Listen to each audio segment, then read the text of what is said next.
After we had made an expedition to the lower right corner of the map, our opponent set flags everywhere there, but neglected flags in the center of the map every now and then.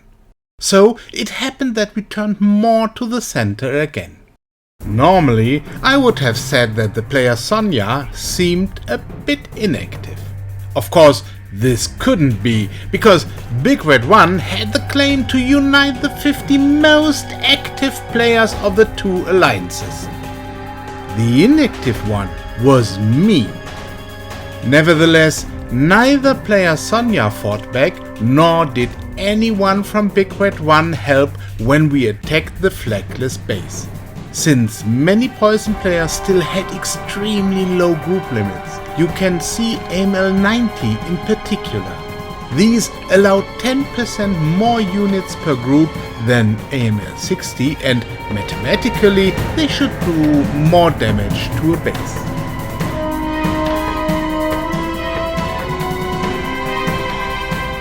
Enrico's Pumas in particular did a decent amount of damage. They got ammunition supplies from ammunition helicopters. When these were empty, they were sent to the base as cannon fodder. In the end, the Pumas also ended up as cannon fodder in the base fire. By now, we already had numerous gazelles. These also added up to do nice damage to the base under attack, even though they are not real base killers. I had sent Jamilas and Scorpions from my nearby home base. The supply route out of my core settlement area was still dangerous. On that day, we realized that the wolf must have lost interest in the game by now. None of his bases had flags since then. This resulted in many interesting targets for us. Since none of our opponents rushed to his aid, I cut short the action in front of the base.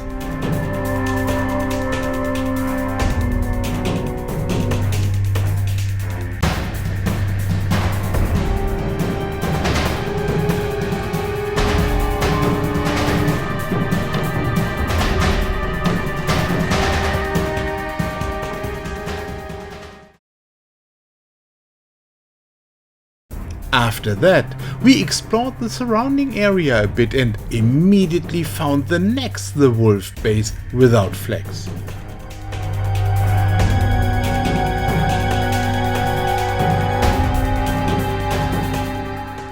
This battle was also without any special features.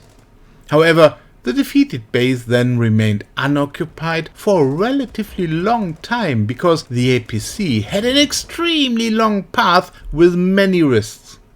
He had driven around half the map, almost arrived at the destination when the APC driver, drunk on wine, steered into the fire of an enemy base. The second attempt was already getting ahead. Within sight of the base, the APC then died again in the fire of the neighboring base. The third attempt finally was successful. We all had a load off our minds. If Big Red 1 had a good chance for a counterattack, it was at this stage. But nothing happened. The helicopter phobia of our opponents had infected us. We also wanted to build vast numbers of Pumas and Gazelles in as many hilly bases as possible. So we decided to attack a flagged base of Fudge 1. It was Saturday afternoon, an actually active time of our opponents. We were prepared for fierce counterattacks, but nothing happened.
This time the APC entered the base extremely fast and Cell had his first helicopter base. Then we found a base of Kale. Slowly I began to regret the lack of counterattacks. I want to show exciting videos. This inactivity robs me of any chance to do so.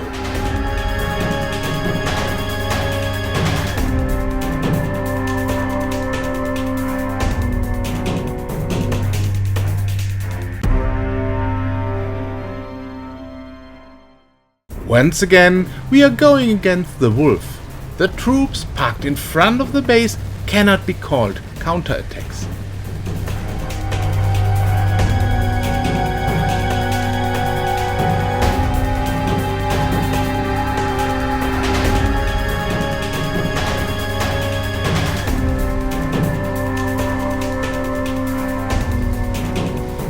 Pumas do a crazy amount of damage to unflagged bases, so this base also fell extremely fast.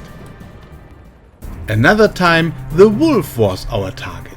He had a production accelerator running, but no flags set. I guess he wasn't quite that inactive after all. Let's call it phlegmatic.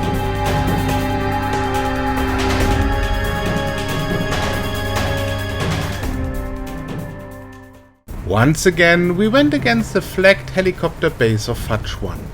Unfortunately, if our fanatical gazelle-using opponents have one less heli base, it makes little difference. Big Red 1 can build gazelles on numerous other maps.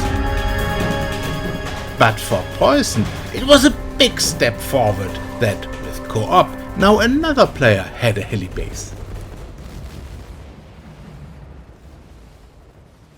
Then we attacked the flagged base of Art of War. Why?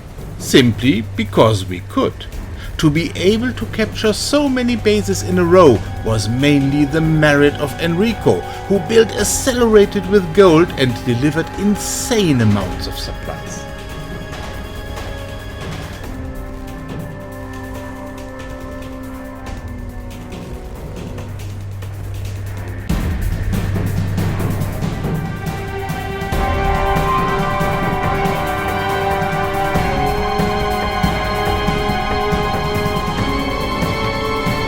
Then there was actually a little disruption attempt on the part of Big Red 1.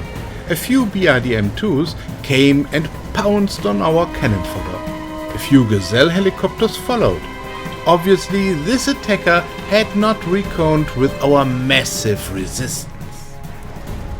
Then came more BRDM-2 of the player General 07.